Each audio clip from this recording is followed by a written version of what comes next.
2001 code, they brought their Duke back.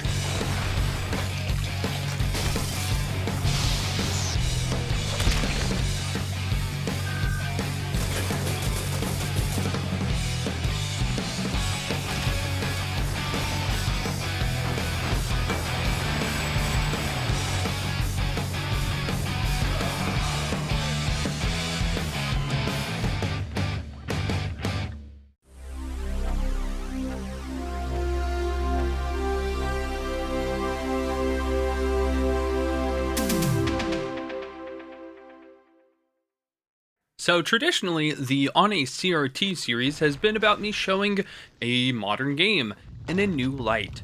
So you go, oh wow, a competitive shooter on a CRT? That's weird. CRTs aren't made whenever that came out. But this is a game from 2001, kind of. So I think this won't be so much about me going through menus, but I think I should start with a little bit of backstory for the game for those that aren't familiar. So, Duke Nukem Forever was originally announced and shown off around 1997. The TLDR with that is there were some issues. And eventually, a game under the same name, probably not really the same game though, released in 2011. There's a lot of just shifting in tech and ideas and yada yada yada. They started up the game, they stopped it, they remade it.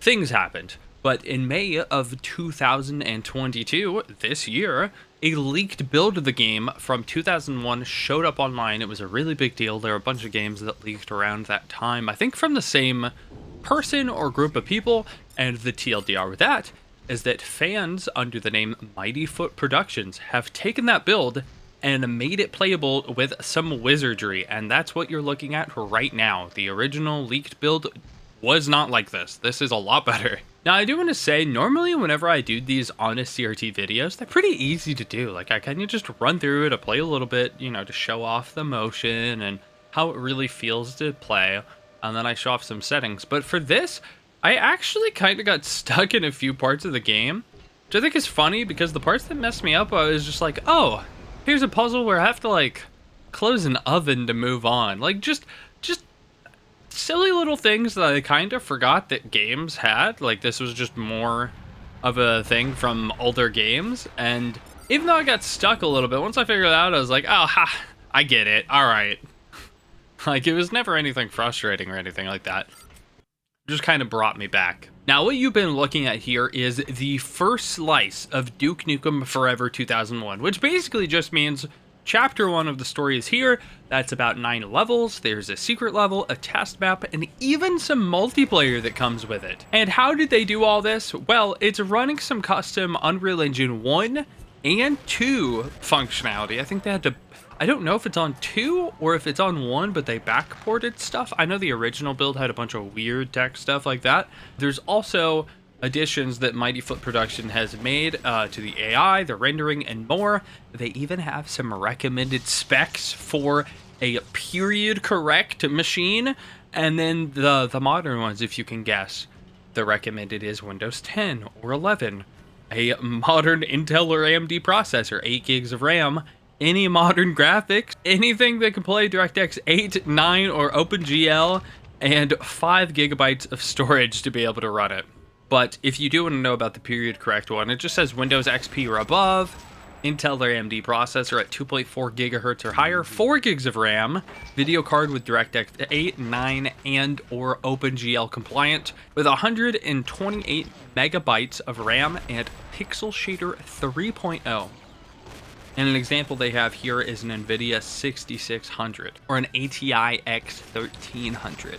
Now, all that's cool and all, but what does that even mean? Do I need to configure anything? No, you don't. You really don't need to configure anything. If you have any sort of modern stuff, you don't have to worry about that. But there is something you do have to think about a little bit, and that is there are 3 different rendering options in this game that you pick at startup.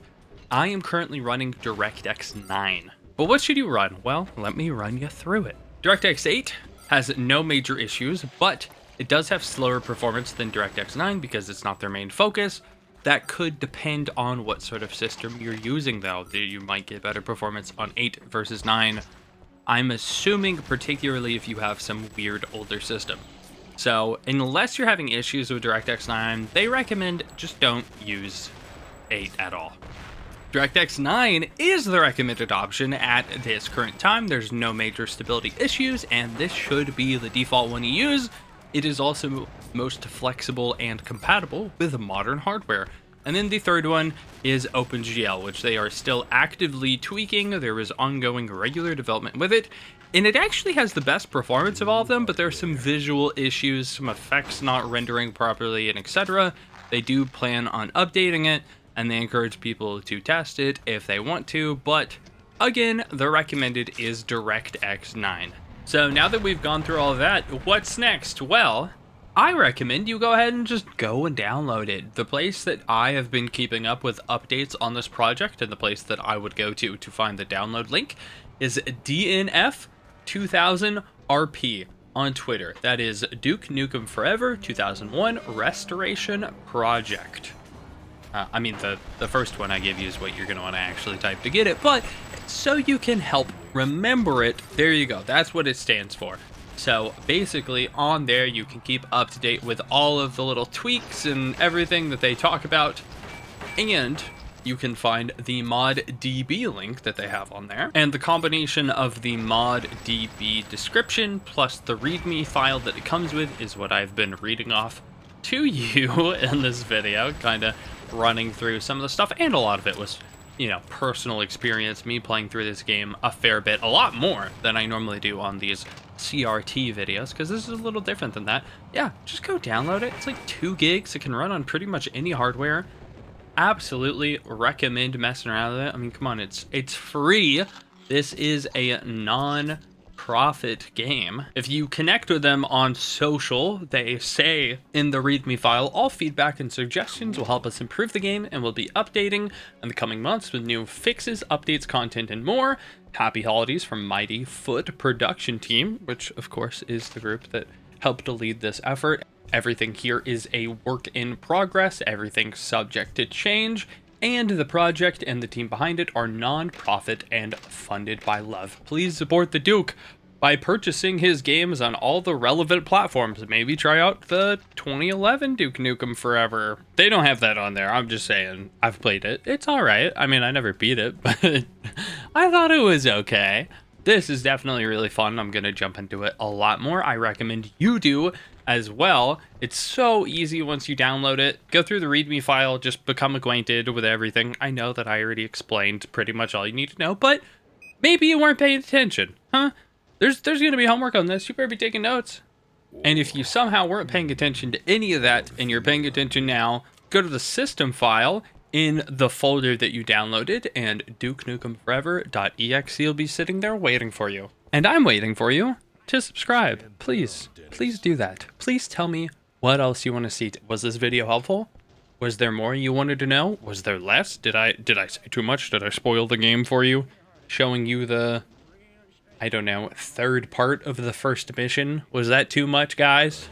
Let me know in the comments. And I'm gonna go play some more. I hope that you have a good holiday. Bye-bye.